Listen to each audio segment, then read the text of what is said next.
Good Morning Business, French Tech. À 6h49, c'est notre rendez-vous de la French Tech et on reçoit Guillaume Autier, le président exécutif du groupe Meilleur Taux. Bonjour Guillaume Autier. Bonjour Christophe, bonjour Sandra. On vous connaît bien évidemment ici.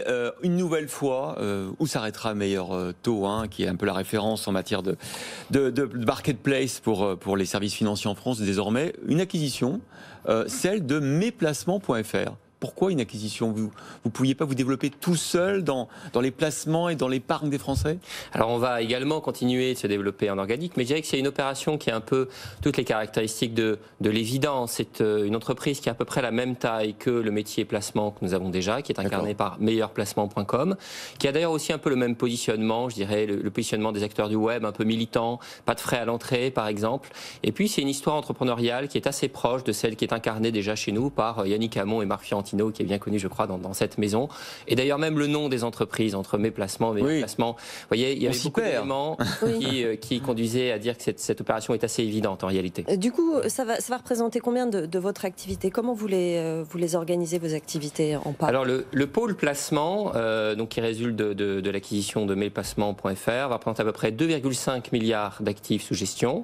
Et ça fait du placement un des grands métiers du groupe, je dirais, après ou avec, aux côtés du crédit immobilier, de l'assurance emprunteur, de l'assurance auto et santé. Donc c'est l'un des 6 grands métiers du groupe qui sont à peu près de la même taille au sein du groupe. Alors moi j'ai une question peut-être naïve, mais je sais que vous avez un nouvel actionnaire, vous avez invité pour ça d'ailleurs Silver Lake, qui vous donne des moyens. On le voit avec par exemple cette acquisition qu'ils ont forcément validée. Quand est-ce que vous viendrez une banque, au sens banque, c'est-à-dire vous offririez tous les services bancaires à vos clients? Nous, on a 3 missions. On informe, on compare et on accompagne nos clients. Oui, mais vous vendez de plus en plus de produits quand même. Mais on travaille avec des partenaires qui, au fond, mettent à notre disposition, à la disposition de nos clients, leurs offres. Donc c'est vrai, évidemment, dans le crédit. Nous travaillons avec, au fond, l'ensemble des banques, quasiment l'ensemble des banques françaises. Dans l'épargne, nous travaillons également avec des partenaires, des grands assureurs vie, des grands asset managers, des distributeurs de SCPI. Mais au fond, pour garder notre liberté... Pour rester un agrégateur. Voilà, on ne peut pas, au fond, être à la fois un distributeur et puis avoir soi-même l'un des produits. On veut garder au fond cette notion de distributeur et donc on n'a pas du tout l'intention de devenir une banque nous-mêmes, pour vous répondre directement. Non, je dis ça parce qu'effectivement les banques, notamment en ligne, se développent beaucoup. On voit bien que ce secteur est en pleine révolution et on se dit qu'à un moment donné, vos clients, il ne faut pas que vous les perdiez au profit de nouveaux acteurs qui arrivent et qui sont d'abord le point d'entrée en étant une banque et ensuite qui vont offrir des services comme vous. Il y a beaucoup d'agrégateurs dans les néobanques aussi. Alors la réponse à ça, c'est en effet de travailler sur l'expérience utilisateur, de dire au fond qu'est-ce qu'on peut offrir comme information, comme relation continue avec nos clients, qui permet par exemple dans un métier comme l'épargne, eh bien tous les jours de donner une information, de donner un conseil, de dire où en est l'état de l'épargne de nos clients. Et au fond, c'est occuper la place et être présent de façon quotidienne, de façon permanente auprès de nos clients, ce que probablement les banques aussi cherchent à faire.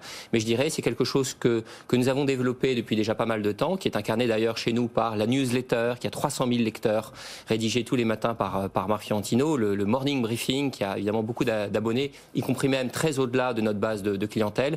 Et donc au fond, nous avons cet enjeu d'avoir une présence quotidienne, permanente auprès de nos clients. L'épargne incarne bien cette capacité à parler tous les jours à nos clients. Et le fait que mesplacements.fr soit 100% sur le web, c'était important pour vous, cette donnée? Ça va présager de ce que vous allez faire par la suite dans la distribution entre le physique et le digital? C'était évidemment très important. C'est une entreprise qui a un ADN et une culture proche de la nôtre. Et puis ça implique aussi des standards sur les produits. Comme je l'ai dit, typiquement sur l'assurance vie, il y a des standards du web qui sont d'ailleurs des standards, je le disais, un petit peu militants, notamment le pas de frais à l'entrée. Et donc nous avons des gammes de produits qui sont assez proches et ça facilite évidemment une opération comme celle-là. Qu'est-ce que vous pensez du débat sur l'épargne des Français en ce moment? Un débat qui va sans doute monter jusqu'à la présidentielle. C'est 200 milliards, c'est ce que dit la Banque de France, qui vont être accumulés sur les 2 années de pandémie. Est-ce qu'il faut la taxer? Est-ce qu'il faut la flécher? Est-ce qu'il faut encourager les Français à investir dans des placements plus risqués mais plus utiles à l'économie? Alors, on ne va pas nous militer pour qu'elle soit taxée, ça c'est certain. Il nous semble que c'est plutôt une mauvaise idée. En revanche, est-ce qu'il y a un sujet? Oui, bien sûr. D'ailleurs, nous avons pris notre part dans ce débat en disant que s'il y a de l'argent qui dort, c'est plutôt une mauvaise idée. Mettons-le au service de l'économie. Et nous avons d'ailleurs, au cours de cette crise, au fond, pris quelques virages stratégiques assez importants. Quand les marchés actions étaient très très volatiles, volatile. Nous avons au fond fait bénéficier nos clients de cette volatilité en sortant des produits qui étaient adaptés. Il y a un enjeu qui est la préparation de la retraite avec le plan épargne retraite, le PER, qui est un produit qui répond au fond à ce besoin. Ça marche bien ou pas? Ça marche bien. Nous avons lancé le premier PER du marché français. Au fond, ça répond à un besoin qui est un vrai besoin structurel de l'épargne des Français.